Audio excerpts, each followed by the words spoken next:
आपका अगर potato French fry खाने का मन है तो आप मेरी इस तरीके से फटाफट से बना लीजिए। आप फटाफट चटपट इसे खाइए, बहुत जल्दी से बन के तैयार हो जाती है।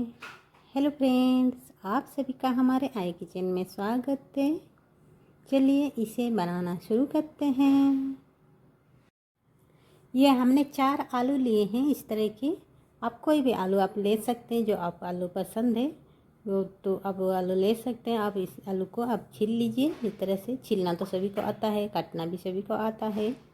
तो इसी तरह यह देखिए, हमने सारे आलू को इसी तरह से हम छील लिए हैं। अब इन आलू को हम काट लेंगे लंबे लंबे आकार में, थोड़ी सी बड़ी साइज पीसेस में, ज़्यादा बड़ी नहीं, मीडियम साइज रखनी है। और इसी तरह से इसे हम काट लेंगे। आप चाहे तो एक ही साथ काट सकते हैं या इसी तरह से एक एक करके भी आप इसे काट सकते हैं। जैसे आपको आसान लगे आप उसी हिसाब से इसे काट लीजिए। मार्केट में जो होता है वो सब मशीन से काटते हैं, तो बराबर में सभी को काट के वो लोग तैयार करते हैं। तो हमें हाथ से काट रहे हैं, तो हम अपने पसंद के हिसाब से, जैसे आपको पसंद है आप उसी हिसाब से काट सकते हैं। हमने इसी तरह से इसे काट लिए हैं। साइड के जो छोटे छोटे पीसेस है वो सभी को भी हम इसमें डाल रहे हैं। इसे भी ये वेस्ट नहीं कर रहे हैं, तो सभी को हम इसी तरह से काट के तैयार कर लेते हैं। ये देखिए, हमने सभी को इसी तरह से, सभी आलू को हमने इसी तरह से काट के तैयार कर लिए हैं। आपको ज़्यादा बनानी है तो आप ज़्यादा भी आप इसे काट के तैयार कर सकते हैं, या थोड़ा बनानी है तो थोड़ा भी आप इसे बना सकते हैं।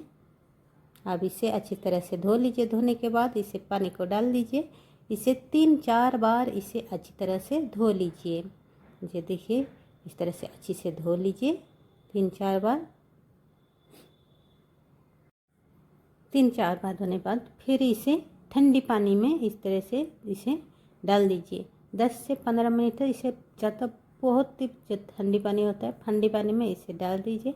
ठंडी पानी में 15-20 मिनट इसे रख लीजिए। 15-20 मिनट बाद फिर इसे इस तरह से धो के निकाल लीजिए और इसे फिर इसे रख दीजिए 10-15 मिनट, ताकि जो पानी है इसके अंदर वो सारे निकल जाए। जो इसीलिए इसे थोड़ी देर रख दीजिए। इसे जब भी वो लोग दुकान में बनाते हैं तो इसको धोने के बाद इसे फ्रीज में उलग रख देते हैं 5-6 घंटे तक। उसके बाद इसे बनाते हैं। तो हमें जल्दी बनानी है तो इसीलिए हम इसी तरीके से बना रहे हैं। अब ये देखिए 15 मिनट हो गया है। अब इसे एक बाउल में निकालिए। उसमें थोड़ी सी नमक डाल लीजिए स्वाद अनुसार। आप चाहे तो पहले आप नमक इसमें डाल सकते हैं, या इसी तरह से भी आप इसे नमक डाल सकते हैं। आप इसके ऊपर डाल लीजिए कॉर्नफ्लावर। कॉर्नफ्लावर डालने के बाद, ये ऑप्शनल है, ये आप, मैं जल्दी बना रही हूँ इसीलिए मैं इस तरह से बना रही हूँ। इससे दुकान में क्या करते हैं, आलू को उबालते हैं, उबालने के बाद इसे छानते हैं, फिर इसे ठंडी होने के लिए फ्रिज में रखते हैं, फिर इसे निकाल के फ्राई करते हैं। तो हमें उबालने नहीं है, बिना उबालने के हम इसी तरह से बनाएंगे। तो ये हमने गैस ऑन करके फिर कढ़ाई गरम कर लिया, उसमें हम डाल लिए तेल और तेल का गरम होने देते हैं। आप इस तरह से हाथ रख के चेक कर सकते हैं तेल गरम हुआ कि नहीं। जैसे तेल गरम हो जाए इसमें डाल लीजिए आलू। जो आलू हमने तैयार करके रखे हैं, इन आलू को डाल दीजिए और इसे फ्राई कर लीजिए। पहले मीडियम फ्लेम में या लो फ्लेम में इस तरह से इसे फ्राई कर लीजिए।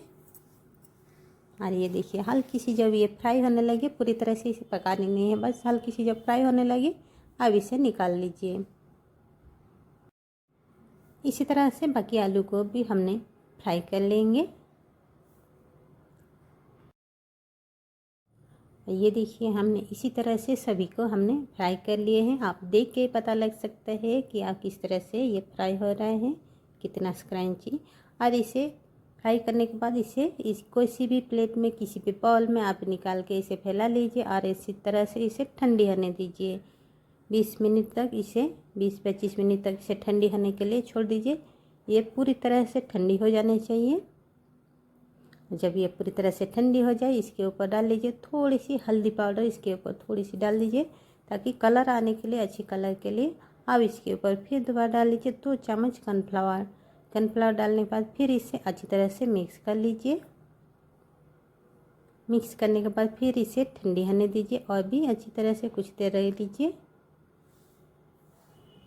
ताकि जो हम कॉर्नफ्लावर डाले हैं वो सोख ले। और ये हमने दोबारा फिर तेल को हमने गरम कर लिया और फिर उसे हम फ्राई कर लेंगे। फिर अभी इसे हाई फ्लेम में फ्राई कर लीजिए, तभी आपकी जो पोटैटो तो क्रंची बनेगी। तो इसीलिए इसे दोबारा फिर इसे इस तरह से फ्राई कर लीजिए। और देखिए कितना अच्छे से ये कलर भी आती है। इसीलिए हमने थोड़ी सी हल्दी पाउडर डाल दिए थे। आप पहले डाल सकते हैं, तेल में थोड़ी सी आप इसमें हल्दी पाउडर डाल सकते हैं। तेल में भी आप थोड़ी सी डाल देंगे तो उससे भी आलू का कलर आती है। और इसी तरह से ये देखिए हमारे फ्राई हो गया है। और इसी तरह जालीदार वाला आप बाउल में इसे रखिए ताकि हवा आने लगे, तभी आपके क्रंची बनेंगी। और इसी तरह से सभी पोटैटो को हम फ्राई कर लेते हैं। और जो तेल हमारा जो थोड़ी सी गंदी हो गई है तो इसे क्या करनी है, दोबारा फिर आलू काट के आप उसमें फ्राई कर लेंगे ना, तो वो तेल भी पूरा साफ़ हो जाती है। और इसी तेल को आप किसी भी सब्जी के में या दूसरे चीज़ फ्राई करने में आप इसे यूज कर सकते हैं। और ये देखिए इसी तरह से ये भी हमारे फ्राई हो गया है। इसे भी हम निकाल लेते हैं। और ये देखिए हमने सभी को इसी तरह से निकाल लिए हैं। अब निकालने के बाद इसके ऊपर गर्मा गर्म डाल दीजिए। गर्मा गर्म जब रहे तभी डाल लीजिए हाफ छोटे चम्मच लाल मिर्च पाउडर, हाफ छोटे चम्मच चाट मसाला पाउडर। अब इसे इस तरह से अच्छे से मिक्स कर लीजिए। और ये देखिए तोड़ के देखिएगा ये कितना अच्छा से क्रंची बन के तैयार हो गई है। आप देख सकते हैं। अब इसे क्रंची अगर आपकी नहीं बन रही है तो आप इसे ठंडी होने दीजिए। ठंडी होने बाद आप देखेंगे एकदम से क्रंची बन के तैयार हो जाती है। आप एक बार इस रेसिपी को ट्राई कीजिएगा ज़रूर। आई होप कि मेरी वीडियो आपको अच्छी लगी होगी, हेल्पफुल होगी। हमारे इस तरह के और नए नए वीडियो देखने के लिए हमारे चैनल को सब्सक्राइब और वीडियो को शेयर कर दीजिएगा। हमारे वीडियो देखने के लिए थैंक यू सो मच।